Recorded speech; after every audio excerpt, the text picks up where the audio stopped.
Bismillahirrahmanirrahim. Assalamualaikum warahmatullahi wabarakatuh. Salam sejahtera untuk kita semua. Yang saya hormati dan banggakan Ketua Umum Pengurus Pusat kami, Saudara Elevan Yusmanto, Sekretaris Jenderal Pengurus Pusat kami, Susanto Triyogo, Ketua Panitia Muktamar 12 kami, Saudara Arjun Patahila, seluruh peserta Muktamar ke-12 kami yang saya banggakan, serta Bapak Ibu tamu dan hadirin undangan. Pertama-tama, marilah kita panjatkan puji syukur kehadirat Allah Subhanahu wa Ta'ala, karena atas rahmat dan karunia-Nya kita masih diberi kesempatan untuk bertemu dalam keadaan sehat walafiat. Sholawat serta salam marilah kita haturkan kepada junjungan kita Nabi besar Muhammad SAW beserta keluarga dan sahabatnya. Semoga kita mendapat syafaat beliau di hari hisab nanti. Rekan-rekan kami yang saya hormati, saya ucapkan terima kasih kepada Panitia Muktamar ke-12 Kesatuan Aksi Mahasiswa Muslim Indonesia yang telah mengundang saya untuk memberikan orasi kebangsaan sekaligus menutup muktamar kali ini. Saya mohon maaf tidak bisa hadir secara fisik dikarenakan hari ini saya berada di Surabaya, Jawa Timur dalam kegiatan yang sudah tersusun jauh sebelumnya. Saya sudah membaca tor yang diberikan panitia kepada saya, di mana salah satu yang saya garis bawahi adalah kalimat yang sangat penting di situ, yaitu muktamar adalah mata rantai penting dalam mewujudkan cita-cita kelahiran kami dalam mengimplementasikan cita-cita para pendiri negeri. Ini kalimat yang luar biasa, bukan kalimat basa-basi dalam organisasi. Oleh karena itu, sangat tepat dengan tema yang diberikan kepada saya, yaitu orasi kebangsaan Indonesia Bangkit. Rekan-rekan kami yang saya hormati, jika kami ingin mengimplementasikan cita-cita para pendiri bangsa, tentu kalian semua harus memahami apa itu cita-cita para pendiri bangsa. Bahkan bukan hanya memahami dengan pembacaan pembukaan Undang-Undang Dasar kita, di mana cita-cita itu tertulis, tetapi juga perlu merasakan suasana kebatinan para pendiri bangsa yang saat itu bersidang dalam forum BBUPKI dan PPKI dalam menyiapkan kemerdekaan negeri yang kita cintai ini. Mengapa penting untuk merasakan suasana kebatinan para pendiri bangsa? Karena suasana kebatinan para tokoh dan pemimpin memang sangat mempengaruhi perjalanan sebuah bangsa. Hal ini juga terbukti saat para pendiri bangsa menyiapkan lahirnya bangsa ini dalam sidang BBUPKI dan PPKI, termasuk melahirkan karya agung berupa Pancasila dan pembukaan Undang-Undang Dasar 1945. Kita semua bisa membaca sejarah bagaimana proses penyusunan konstitusi kita dari mulai pembukaan hingga batang tubuhnya, di mana melibatkan banyak sumbangsih pemikiran dari lintas tokoh, baik dari kalangan tokoh bergerakan, tokoh agamawan, dan ulama, para raja dan sultan Nusantara, hingga kaum terdidik serta tokoh-tokoh militer. Mereka berada dalam suasana kebatinan yang sama, karena mereka semua merasakan bagaimana menjadi bangsa yang terjajah. Sehingga semua dalam satu frekuensi pemikiran, yakni ingin Indonesia menjadi negara merdeka, berdaulat, dan yang mampu membawa rakyatnya menuju kesejahteraan dengan keadilan sosial.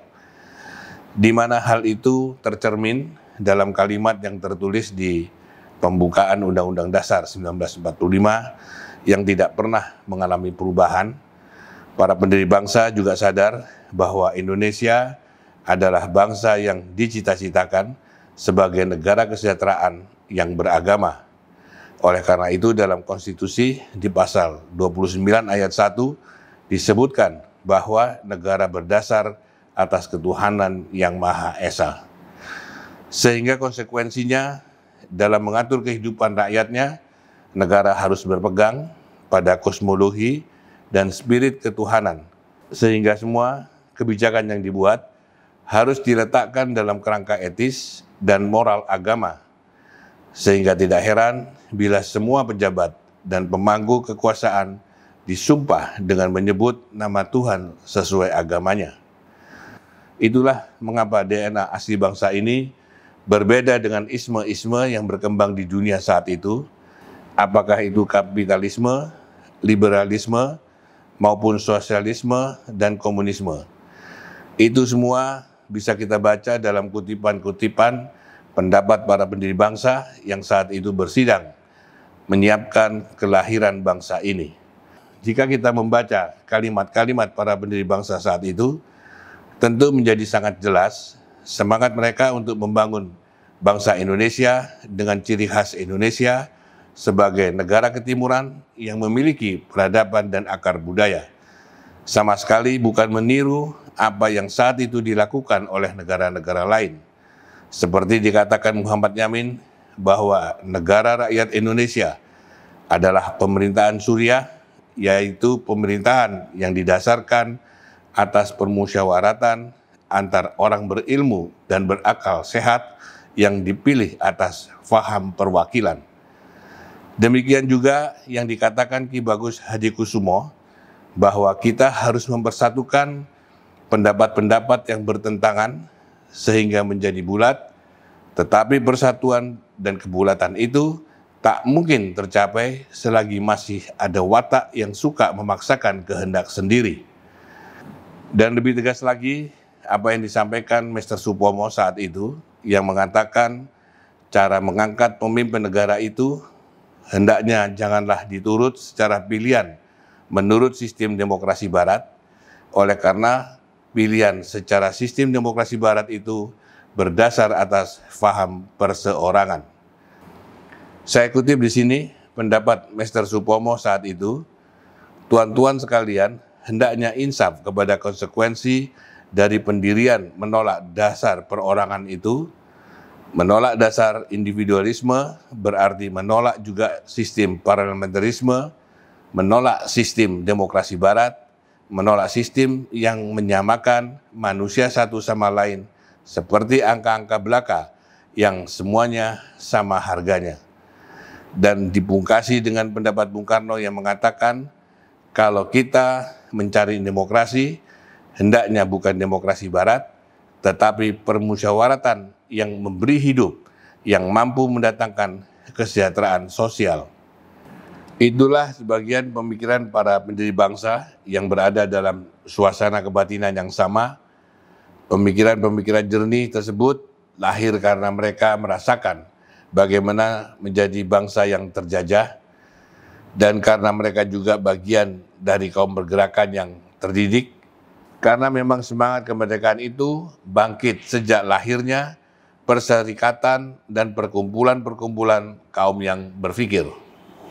Seperti yang dilakukan Dr. Wahidin Sudirohusodo dan Dr. Sutomo, hingga lahirnya Budi Utomo pada 20 Mei 1908, lalu berlanjut lahir Kongres Pemuda pada 28 Oktober 1928 yang digagas Perhimpunan Pelajar-Pelajar dan Perkumpulan Pemuda-Pemuda Indonesia.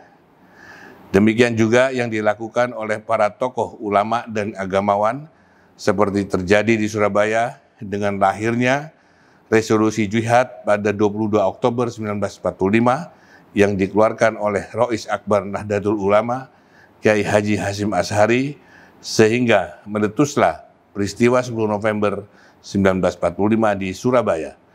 Semangat dan pikiran jernih para pendiri bangsa ini harus kita pegang teguh sebagai pengingat dan cermin introspeksi diri kita sebagai bangsa. Rekan-rekan kami yang saya hormati, tetapi hari ini kita merasakan sendiri negara kita semakin menjadi negara liberal kapitalis. Segelintir orang di Republik ini bisa menguasai separuh sumber daya alam di negara ini. Hal itu terjadi karena Pancasila hanya dibacakan dalam upacara dan peringatan kenegaraan, sudah tidak lagi membumi sehingga ibarat raga tanpa jiwa. Apalagi jika kita lihat dan cermati isi amandemen konstitusi yang terjadi di tahun 1999 hingga 2002 silam, di mana kita telah mengubah banyak pasal yang nyaris tidak nyambung lagi dengan nilai-nilai dan butir-butir Pancasila sebagai nilai luhur bangsa. Sejak amandemen tersebut, kita seolah melepaskan diri dari DNA asli bangsa ini. Hari ini, entitas-entitas civil society yang dulu berjasa besar dalam proses lahirnya bangsa dan negara ini ternyata tidak bisa terlibat dalam menentukan wajah dan arah perjalanan bangsa ini. Karena hari ini wajah dan arah bangsa ini hanya ditentukan oleh partai politik, karena partai politik menjadi satu-satunya instrumen untuk mengusung calon pemimpin bangsa ini. Dan hanya partai politik melalui fraksi di DPR RI bersama pemerintah yang memutuskan undang-undang yang mengikat seluruh warga bangsa. Begitu pula haluan ekonomi nasional yang telah bergeser dari ekonomi kekeluargaan dan gotong royong dengan soko guru koperasi menjadi ekonomi pasar bebas yang didominasi swasta nasional dan asing, yang sebagian sahamnya bisa dimiliki siapapun dan dimanapun melalui lantai bursa saham. Sumber daya alam dan cabang-cabang produksi yang menyangkut hajat hidup orang banyak, perlahan tapi pasti kita serahkan kepada mekanisme pasar dengan dalih efisiensi. Inilah wajah konstitusi dan produk-produk undang-undang negara kita hari ini. Inilah situasi yang disebut oleh sebagian kalangan bahwa mahasiswa yang menjadi penggerak reformasi 1998 tidak menyadari bahwa perubahan konstitusi dalam 4 tahap yang terjadi di tahun 1999 hingga 2002 telah kebablasan dan syarat dengan muatan kepentingan para penumpang gelap. Inilah yang menyebabkan kondisi saat ini di mana tujuan lahirnya negara ini untuk mewujudkan keadilan sosial bagi seluruh rakyat Indonesia semakin jauh dari harapan. Selain akibat dari amandemen yang kebablasan, kita sadari atau tidak, persatuan Indonesia rasanya semakin rapuh, ditandai dengan polarisasi antar kelompok yang belakangan ini menguat dengan tajam. Polarisasi antar kelompok itu semakin menguat sejak adanya penerapan ambang batas pemilihan dalam kontestasi pilpres maupun pilkada, sehingga sering terjadi hanya ada 2 pasangan calon yang head to head. Kita semua pasti mengenal istilah presidential threshold. Disinilah akar masalahnya, karena akibat aturan ambang batas inilah pasangan calon yang dihasilkan terbukti sangat terbatas. Dari 2 kali pilpres, negara ini hanya mampu menghasilkan 2 pasang calon yang head to head, sehingga dampaknya terjadi polarisasi masyarakat yang cukup tajam. Hal itu diperparah dengan semangat antar kelompok untuk selalu melakukan antitesa atas output pesan yang dihasilkan, apakah itu dalam bentuk kalimat verbal maupun simbol dan aksi, ditambah lagi dengan pola komunikasi elit politik yang juga mengedepankan kegaduhan, sehingga semakin lengkap pembelahan yang terjadi di masyarakat.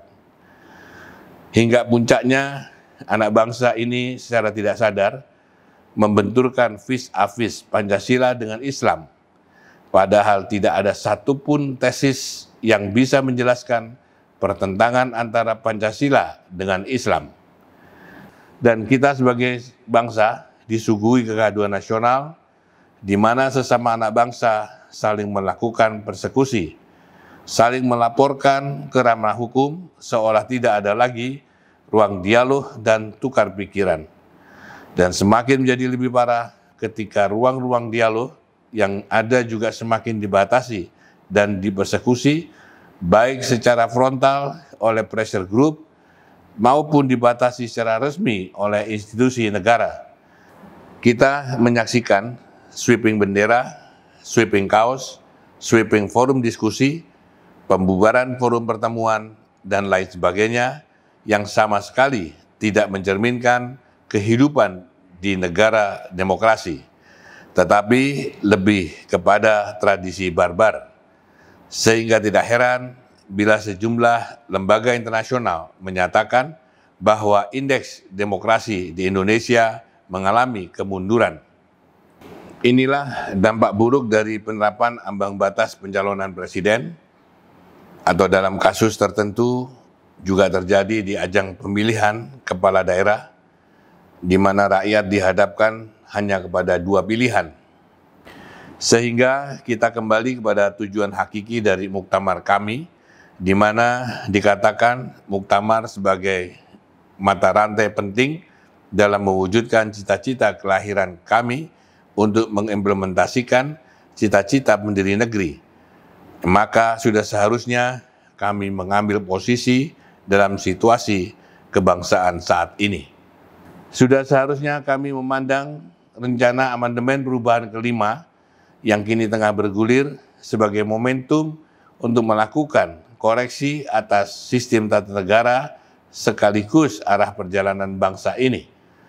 Kita harus berani melakukan koreksi untuk tujuan Indonesia yang lebih baik, lebih berdaulat dan berdikari, serta mampu mewujudkan keadilan sosial bagi seluruh rakyat Indonesia seperti cita-cita para pendiri bangsa.